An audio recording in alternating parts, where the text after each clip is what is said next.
गुरुर्ब्रह्मा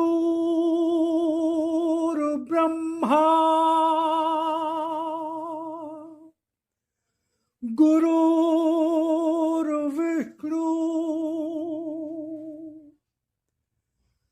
गुरुर्देवो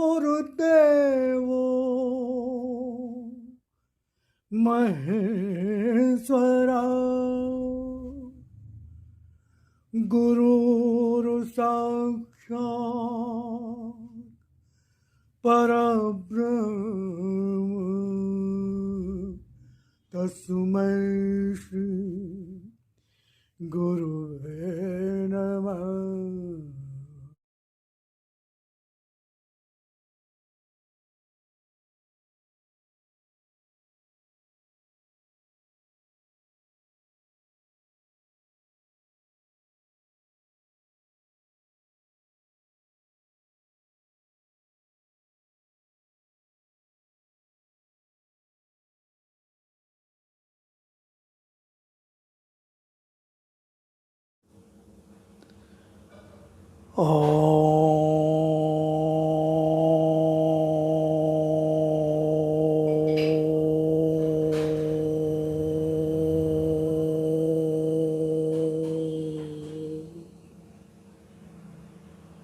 ॐ भूर्भुवः स्वः तत्सवितुर्वरेण्यं भर्गो देवस्य धीमहि धियो यो नः प्रचोदयात्। हे प्राण स्वरूप, दुख नाशक, सुख स्वरूप परमात्मा, मैं तेरे उस अनिर्वचनीय तेज का ध्यान करता हूँ जो आनंद देने वाला है। हे प्रभु, मेरी बुद्धि को, मेरे कर्मों को अपनी ओर ले चल। ओम ओम ओम। भगवान ने कहा, जन जन तक पहुँचो, जहाँ अंधकार है उस मन तक पहुँचो जहाँ मेरी पुकार है। इसी उद्देश्य की पूर्ति हेतु मैं इन वाणी की सामग्री को आपके समक्ष लाता रहा हूँ, लाता जा रहा हूँ, लाता रहूँगा। तो शुरू में मैं भगवान की वाणी का परिचय देता हूँ, जिसमें 2 से 3 मिनट लगते हैं। उसके पश्चात भगवान की वाणी का प्रारंभ होता है। अगर आप बहुत व्यस्त हैं, समय नहीं है, तो मैं समय दे देता हूँ कि कहाँ से भगवान की वाणी का प्रारंभ होगा। तो समय का अभाव होने पर आप वहाँ से उसको सुन सकते हैं, अन्यथा मेरा तो निवेदन आग्रह होगा कि आप उसको पूरा ही सुने। ओम ओम ओम राम।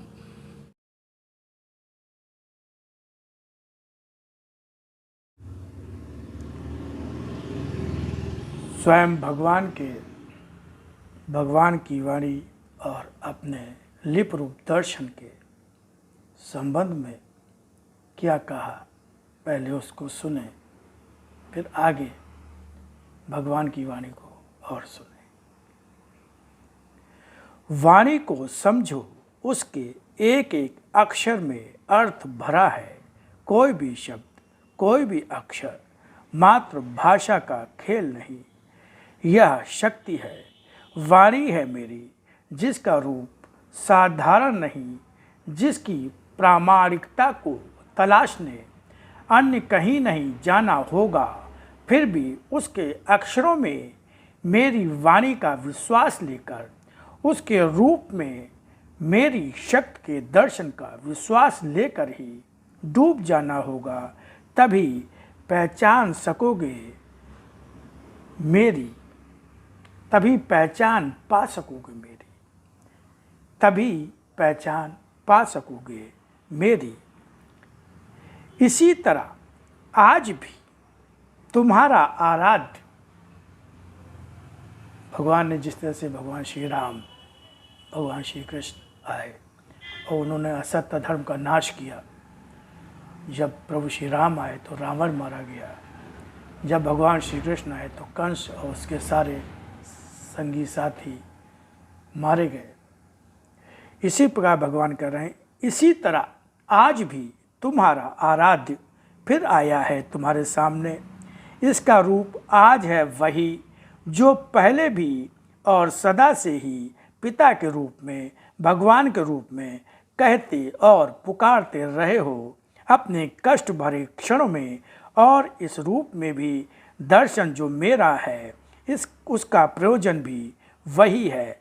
लिप रूप में मेरी शक्ति का यह दर्शन किस तरह सारे युग का असत्य और धर्म समेटकर सत्य और धर्म का प्रतिष्ठापन करता स्वयं ही देखना। तो ये भगवान ने अपने जिस रूप में वाणी आई उसको भगवान ने अपना लिप रूप दर्शन कहा, और फिर उसी का हिंदी अनुवाद उसको भगवान ने अपना भगवान की वाणी कहा गया, जो भगवान ने उसको अपना शतरूप दर्शन कहा। अब आगे सुनिए भगवान की वाणी बहुत ध्यान से।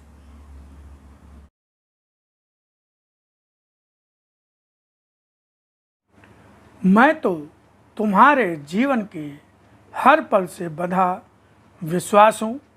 उस पल को तुमने कभी अनुभवों में प्राप्त के रूप में जाना, कभी संरक्षण के रूप में, कभी सहसा ही जीवन के किसी क्षण के चमत्कार के रूप में, मगर वह पल था मेरी उपस्थिति का ही, और इसीलिए हर अनुभव को मेरी उपस्थिति का ही रूप मानकर उस पल का अर्थ समझो।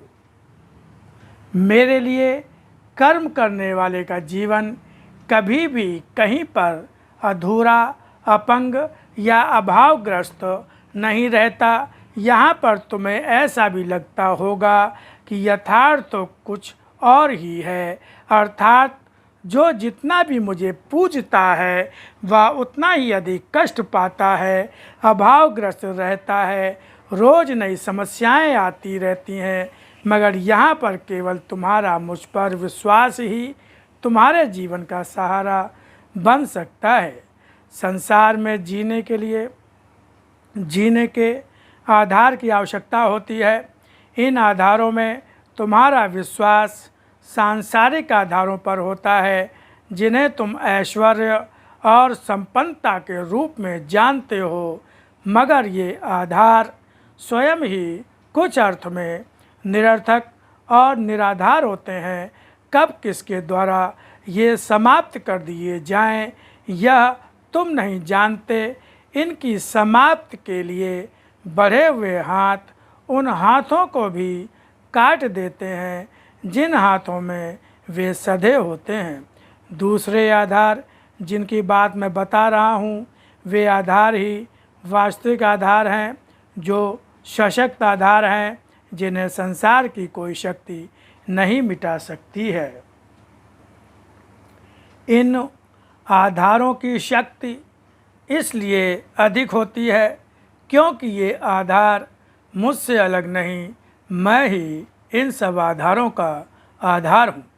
इसलिए अगर तुम मुझे आधार बना लो, संसार के भी सारे आधार तुम्हारे ही हो जाएंगे।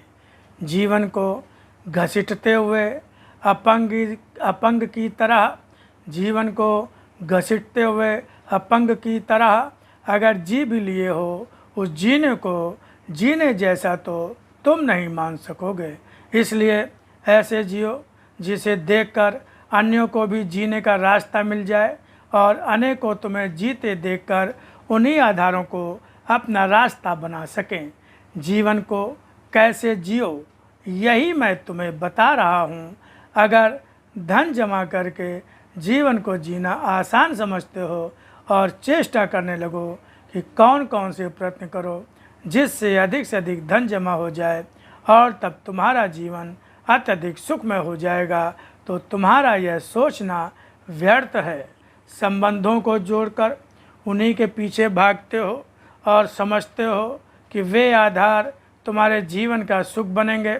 इसलिए सोचते हो कि जीवन को इस तरह जियो जिसमें अधिक से अधिक सुख, ऐश्वर्य और संपन्नता प्राप्त हो सके।